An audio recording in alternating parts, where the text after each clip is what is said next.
CM Revanth రెడ్డిపై బాల్కసుమన్ చేసిన వ్యాఖ్యలపై కాంగ్రెస్ నేతలు చారకొండ వెంకటేష్, కైలాష్ నేత కౌంటర్ ఇచ్చారు. బాల్కసుమన్కు ముఖ్యమంత్రి రేవంత్ రెడ్డిని విమర్శించే స్థాయి లేదని అన్నారు. బాల్కసుమన్ ముఖ్యమంత్రి రేవంత్ రెడ్డిని విమర్శిస్తే చెప్పుదెబ్బలు తప్పవని హెచ్చరించారు. బాల్కసుమన్ అమాయక విద్యార్థులను జీవితాలతో ఆడుకున్న నీచుడని, తెలంగాణ ఉద్యమంలో శ్రీకాంతాచారి, వేణుగోపాల్ రెడ్డి చావుకు బాల్కసుమనే కారణమని ఘాటు వ్యాఖ్యలు చేశారు. వాడు చెప్పు తీసుకొని చూపిస్తా ఉన్నాడు. అరే నా కొడుక, నేను కూడా చెప్పు తీసుకొని చూపిస్తాను నా కొడుక. ఎవరనుకున్నావు? దొంగ నా కొడుక, చెప్పు తీసుకొని తంటావు నా కొడుక. నీకు తెలంగాణ ఉద్యమంలో ఉస్మాన్ యూనివర్సిటీలో చాలా మందిని చంపిన బిడ్డ. మేము దాని మీద ఎంక్వైరీ చేయమని చెప్పేసి ప్రభుత్వాన్ని కోరుతాం. నా కొడుక బాల్కసుమన్, ఇగో నువ్వు అనుకున్నావేమో నేను దళితుని కదా, నా మీద ఏం ఆరోపణ చేసినా కూడా ఎవరేమన్నారు అనుకుంటా ఉన్నావో నా కొడుక.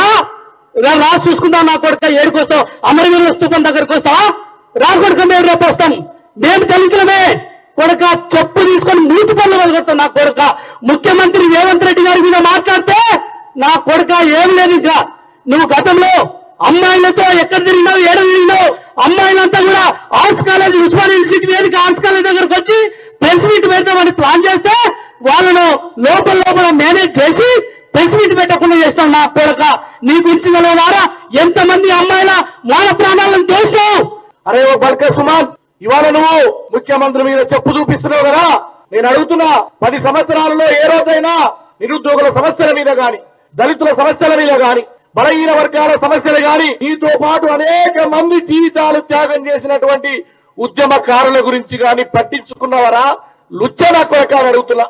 సిగ్గు లేదు, శరం లేదు, నీతి లేదు, బేకారు గారి అనేటువంటి పదాలు నేర్పింది నీ నాయకుడు. 420 గాళ్ళు, లఫంగా గాళ్ళు, బాడకావులు, బద్మాషులు అనేటువంటి నికృష్టమైన భాషను తీసుకొచ్చింది నీ నాయకుడు.